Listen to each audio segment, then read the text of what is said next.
I got an A school T-shirt. Oh, do you? Yeah, I've got a lot of that stuff.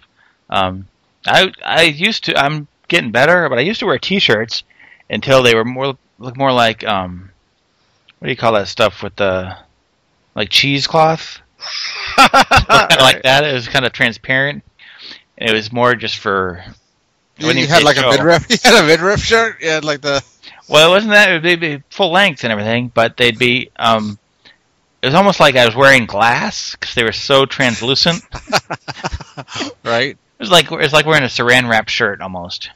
So you could wear that to the beach and get a good get some sun.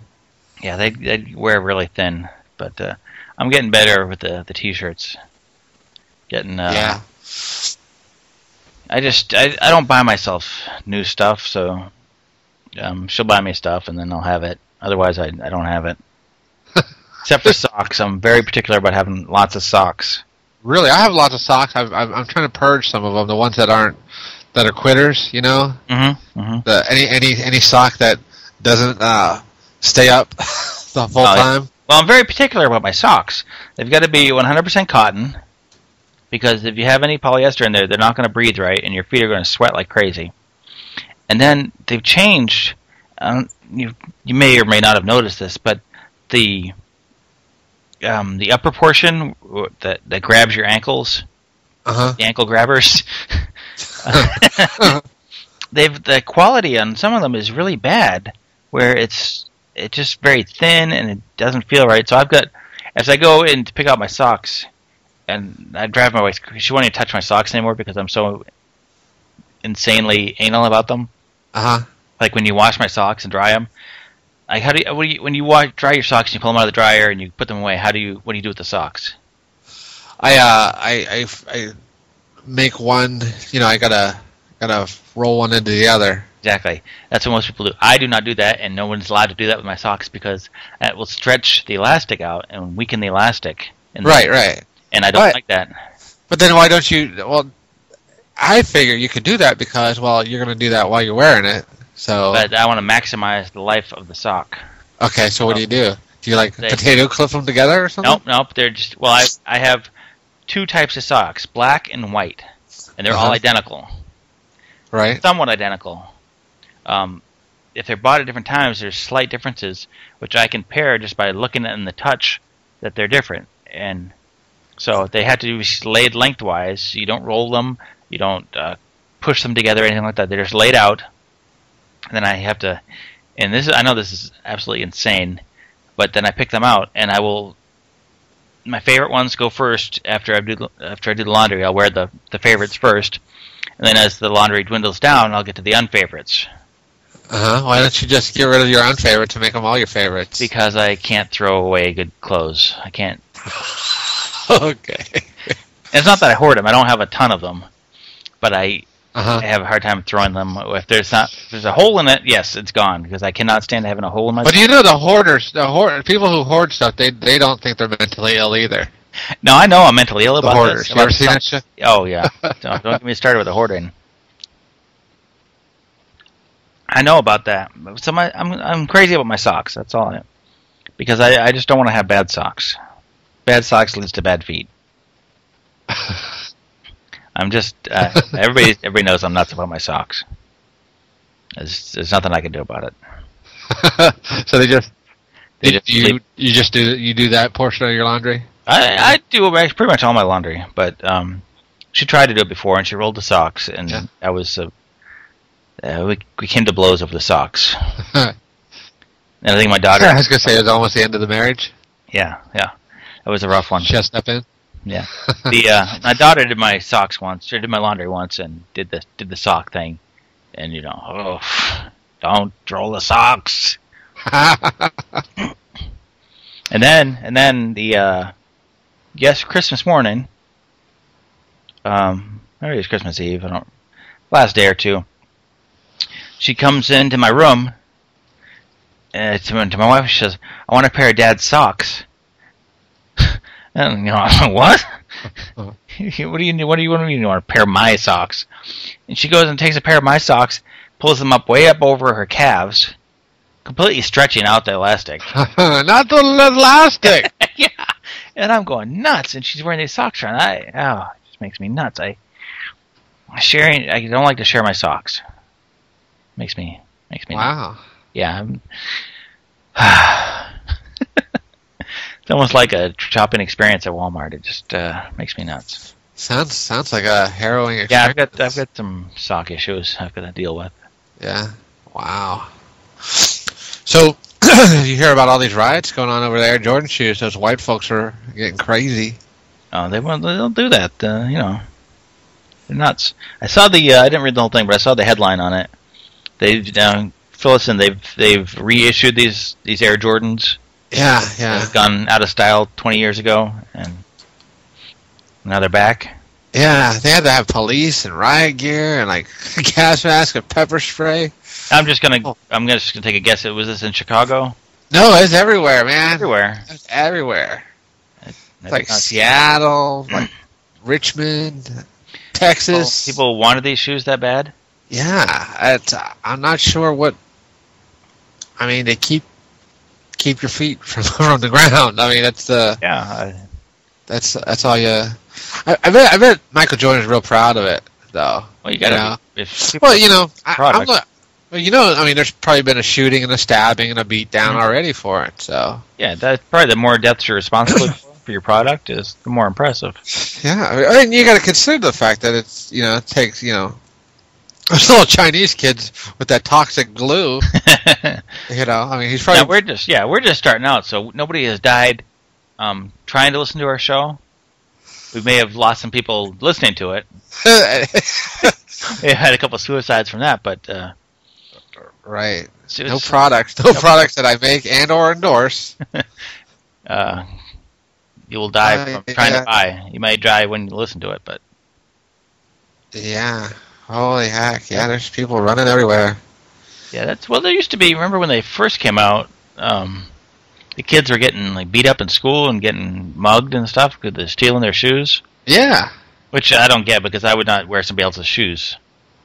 So I mean, once you put them on your feet, those are yours to keep. I don't want them. Yeah, you could have it, dude. You're like, where you going? Yeah, that's yours. Yeah, you put them on and they're yours. Yeah, I don't want any part of your dirty feet. Yeah, things came to blows. People were breaking into other people's cars, and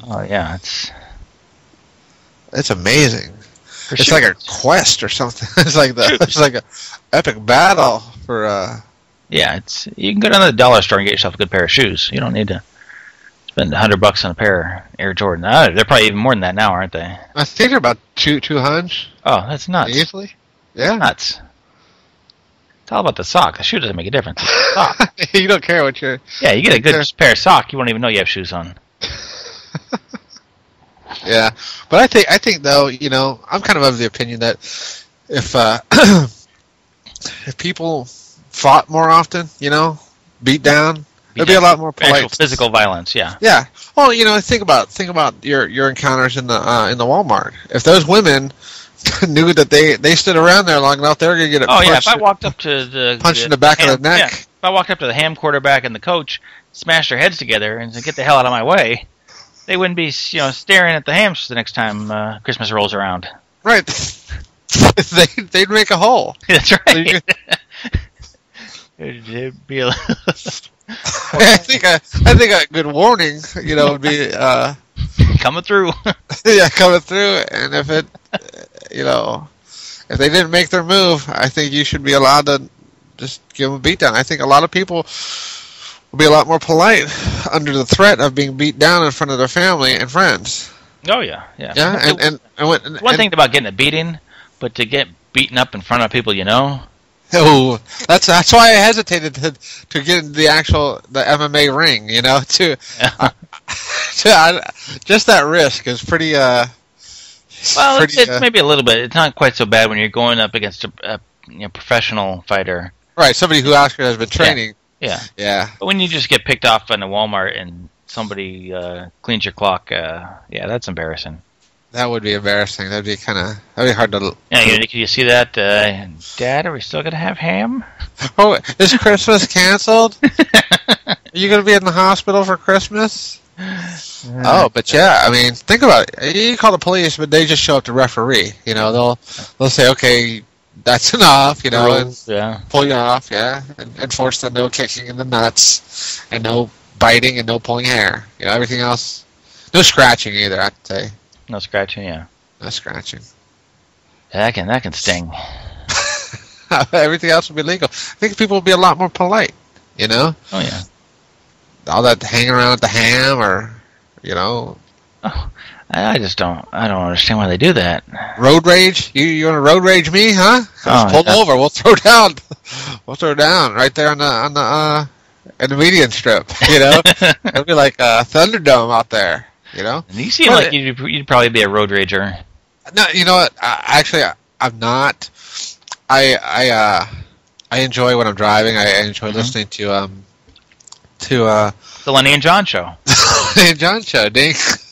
To podcasts and audiobooks and stuff. So, dude, I'm not even there when I'm driving. I'm probably causing people to have the road rage. Yeah, no, I'm the same way. Unless I'm in a hurry to get somewhere, if I'm late or something like that, where I need to be somewhere, and then people are going slow, and I know they do this on purpose. They go slow in front of me on purpose.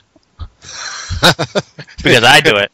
So somebody comes up tailgating me, and I'm like, oh, they must want me to slow down more. They must be really, really, like, want to drive safely. Yes, they want to get closer to me so they can be safe. So I guess that's probably what makes me outraged when I'm doing the same thing, when I'm the one behind. Some people go slow, but when you're the guy who's not in a hurry, who cares, right? Oh yeah.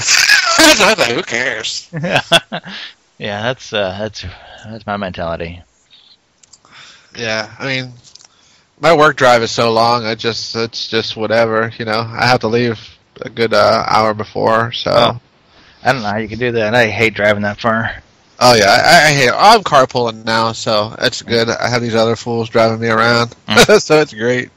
I mean, I like listening to. I got satellite now, so I can listen to the talk radio, which I like, and that's great. But I hate having to get up really early and just to be able to drive to work on time. Oh yeah, I hate getting up early. I hate getting up at all. Yeah. But something about getting up early. I wish they would make work. It starts whenever you get there, then it ends 8 or 12 hours later. Whenever you want to leave. Yeah. Well, you do your full time, but you get there when you get there. There's no set start time. If you want to get up at 9 o'clock in the morning and get to work at 10, that's fine. Or if you want to get up at 7. Some people like getting up earlier than others. When I was young, I always thought, I said, it's like I think the first job I had was working in downtown Colonial Williamsburg at one of those restaurants, and it would start pretty early. Like in the old where you dress up like an old person? Not old person. You're dressed up like a colonial person. Exactly. Oh wow, you did that? Yeah, for a little while. I always thought. What was your job? I was just busboy. Okay, well, you still had to dress up like that? Yeah, oh yeah. You gotta. So, and then I ended up selling. I'm still trying to picture that.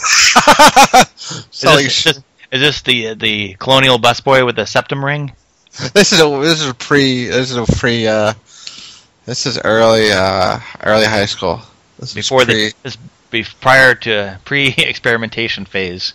Dude, I got my septum ring when I was in the Navy. I know, I remember.